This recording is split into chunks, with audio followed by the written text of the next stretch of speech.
አሁን እተኛ ይሆናል እችን ካወራሁ በኋላ እውነትም ነገር ምንም ደስተኛ ያደረገ ለምን ወንድሜ ላይ የተደረገው ነገር ትክክል ስላልሆነ ማለት ነው። ሰው ቴኬር የሚያደርገኝ ሰው አጣሁ። እንዴት ሊሆን ይችላል ያልኩት በቃ እንደዛ ነው የነበረው አለኝ። ከዛ ጋር ነበሩ ያውቃሉ እያንዳንዱ ነገር ነፂ በህይወቱ ደስተኛ እንዳልነበረ። ሰላም ጤና ይስጥልኝ ውድና የተከበራችሁ ወደ ኢትዮጵያውያን እንደምናላችሁ እንደምስቆያችሁ እኔ አላሁ እግዚአብሔር ይመስገን። ያላችሁበት ሰላማችሁ ይብዛልኝ ማለት እወዳለሁ።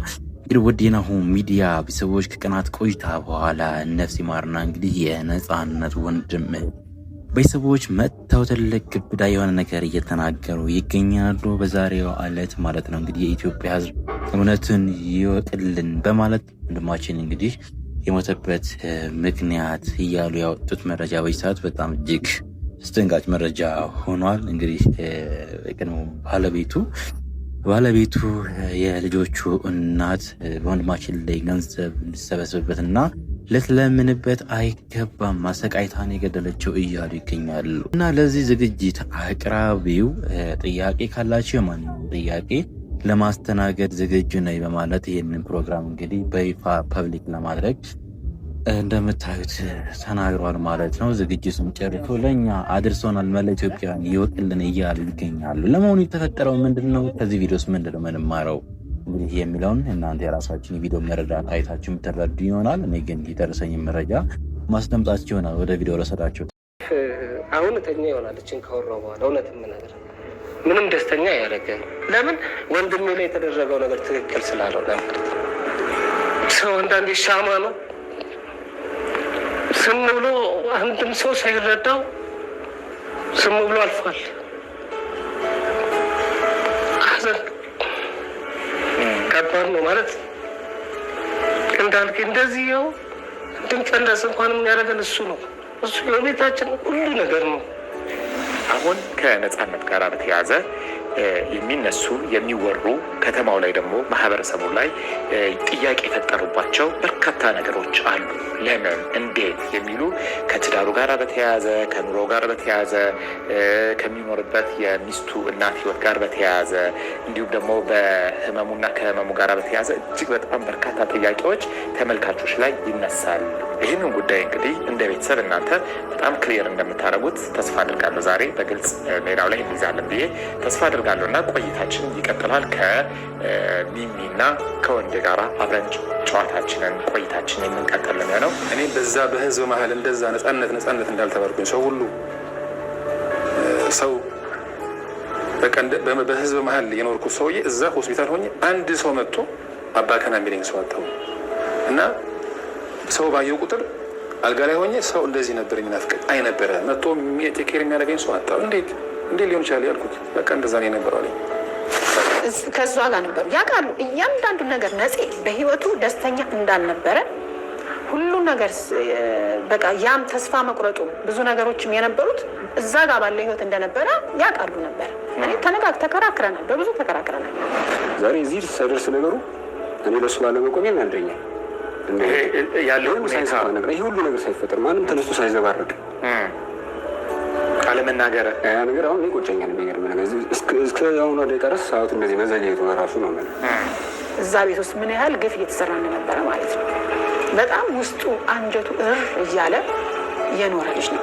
በጣም በህይወቱ ሲጸጸት የነበረው ተስፋም የቆረጠበት ነገር እኔ እዛ ለቅሶ ላይ እኔ እንደውም ባለፈው ብያለሁ ትንሽ ለቅሶ ፈልጉልንና እርማችንን እንኳን እናውጣ ብያለሁ። እኔ እንዴት ይሆናል እዛ ባለቤት አለች አለ ሲል አይ ወንዴ ግድ የለህም እንደዛ አልነበረም የነበረው።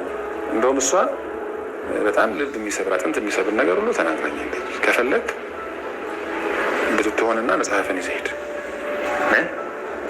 ብትሆንና መጽሐፍን ከቤት ይዘህ መሄድ ትችላለህ። እዛ ጋር በቃ አወራን። ከዛ በኋላ ነው እንትን ማለት አለ ተመልሼ ወደ አሜሪካ አልሄድም ማለት ነው። ተመልሼ ወደ አሜሪካ አልሄድም። ለምንድን ነው ተመልሶ ወደ አሜሪካ ያልሄደበት ምክንያቱ? እንደው ነፂ በህይወት እያለ ካጫወተሽ ከነገረሽ ለተመልካቾች ብታደርሽልኝ ደስ ይለኛል። ለምን ነበር መሄድ ያልፈለገው? ፈቃደኛ ከሆንሽ ብቻ። እሺ ሰው ግን የለኝም ብሎኛል። እንግዲህ በጣም ሰው የለኝም ነው ያለኝ። እንዴት ማለት ስለው በቃ ወንዴ እንዳይመስልህ ሰው የለኝም። እሱ ትክክለኛ ማንነቱ ፒውርሊ ነጻነትን አባትነቱን ሳይሆን የሚፈለግ የነበረው ጥቅሙ ነው። እዚህ ጋር ግን አንድ ነገር ማንሳት ፈልጋለሁ። እየተምታታብኝ ነው። የኢቢኤሷ ሚሚ እና አሁን ያለችው ሚሚ ተለያዩብኝ። ይኸውልህ እንዳልክ ምን መሰለህ፣ ኢቢኤስ ላይ ስንቀርብ ስንሄድ ለሌላ ፕሮግራም የተጠራ ነው ማለት ጎፈንድሚ ምናምን ተብሎ አለኝ የተጠራ ነው። በጣም ብዙ ጭቅጭቅ፣ ብዙ መከፋቶች ነበሩ እዛ ቦታ ላይ። ግን እውነቱ አይደለም። ነፂ ይሄንን ህይወት አይኖርም፣ አይለመንለትም። ለድሬ ልቅበረ ስለው ነበረ እሱም ተናግሮታል ይሄን ባይዘው ኢንተርቪው ላይ። ስለዚህ እኛ አሁን የእሱ ቃል ይከበር፣ በስሙ እንዳይለመን። እግዚአብሔር ያጽናችሁ።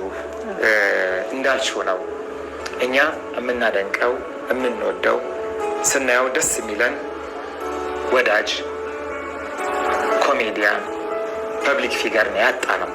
እናንተ ግን ወንድማችሁን ያጣችሁት። ስለዚህ ሀዘናችሁ ምን ያክል ሊሆን እንደሚችል ይገባኛል። ምን ያክል እንዳዘናችሁ፣ ምን ያክል እንደተሰማችሁ፣ ምን ያክል በሀዘን ውስጥ እንዳላችሁ ደግሞ ሀዘን ውስጥ ከሚወጣ ድረስ ጊዜ ሊወስድባችሁ እንደሚችል ይገባናል እና እግዚአብሔር ያጽናናችሁ፣ መንፈስ ቅዱስ ያጽናናችሁ። እኔ እንቅልፍ አሁን ተኛ ይሆናል እችን ካወራሁ በኋላ እውነትም ነገር ምንም ደስተኛ ያደረገ ከባለቤት ጋር ትጣላለህ፣ ያነጫንጫል። ለምን ወንድሜ ላይ የተደረገው ነገር ትክክል ስላልሆነ።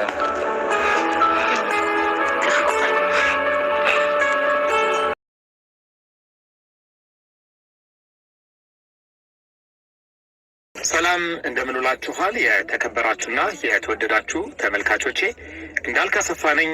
እንግዲህ ዛሬ የአርቲስት ነጻነት ወርቅነህን በተመለከተ ከቤተሰቦች ጋራ ጥቂት ቆይታ አድርገናል። ፕሮግራሙ እስከሚያልቅ ድረስ በጣም በትዕግስት እንድትከታተሉን እጋብዛለሁኝ። በዛሬው ፕሮግራማችን ላይ ከአርቲስት ነጻነት ወርቅነህ ቤተሰቦች ጋራ በሚኖረን ቆይታ እንግዲህ በጣም በርካታ ርዕሰ ጉዳዮች ተነስተዋል። በይበልጥ ከትዳሩ ጋራ በተያያዘ በዚህ ጉዳይ ላይ እንዲተላለፍ ወይም ከትዳሩ ጋር በተያያዘ ያለው ታሪክ እንዳይተላለፍ እንደ ቢሮ ረጅም ሰዓት ውይይት አድርገን ነበረ። ይሁን እንጂ ቤተሰቦቹ መተላለፍ አለበት፣ እሱ ካልተላለፈ ታሪኩ ሙሉ ሊሆንልን ስለማይችል ቅሬታችን እንዳልተላለፈ እንቆጥሯለን የሚል ድምታ ያለው ሀሳብ ከቤተሰቡ መጥተዋል። በመሆኑም ለማስተላለፍ የምንገደድ ነው የሚሆነው። ነገር ግን ከዚህ ጋራ በተያያዘ እንዲሁም ደግሞ ከልብ ወዳጅ ነው ከሚባለው ከጓደኛው ጋራ ከአስናቀ ንጉሴ ጋራ እንዲሁ በተያያዘ በርካታ ርዕሰ ጉዳዮች ተነስተዋል። በዚህ ቆይታ ላይ ከወዳጁ ጋራ ከተባለው አስናቀ ንጉሴ ጋራ በጣም ረጅም ሰዓት ውይይት አድርገናል። ካልተሳሳትኩኝ ከ1 ሰዓት ከ15 ደቂቃ በላይ በስልክ ለማውራት ያለውን ሁኔታ እኛም ለማስረዳት በእኛ ልብ ውስጥ ያለውን ሀሳብ ከሱ ጋራ ተነጋግረናል። ልባችን ውስጥ ያለው ከቤተሰቡ ጋራ በምን አይነት ሁኔታ መነጋገርና መጨረስ እንዳለባቸው አንዳንድ ጓደኞችም ጭምር ስለደወሉልን የእሱ ወዳጆች እንዲሁም ደግሞ የጋራ ወዳጆቻችን የሆኑ ግለሰቦችም ስለደወሉልን በእርግጥ በዚህ ጉዳይ ላይ ሰፊ ውይይት ለማድረግ ሞክረናል። በመሆኑም ጉዳዩ በጠረጴዛ ዙሪያ እንዲነጋገሩበት እንዲያልቁበት የጠየቅን ቢሆንም ይሁን እንጂ በዚህ ፕሮግራም አቅራቢዎች እኛ ለውይይት አልመጣንም፣ የመጣ ነው የተሰማንን ስሜት ለእናንተ ለማድረስ ነው በማለታቸው ዛሬ ፕሮግራሙን ለመልቀቅ የምንገደድ የሚሆን ይሆናል ማለት ነው። በመሆኑም በዚህ ቅሬታ አለብን፣ የተነገረው ነገር ትክክል አይደለም የምትሉ ማናቸውም ግለሰቦች ወይም ማንም አካል ተመሳሳይ የአየር ሰዓት ወስዶ ከኛ ጋራ ቆይታ ማድረግ እንደሚችል ለመግለጽ እወዳለሁ። ኦኬ፣ እንደሰማችሁት ነው።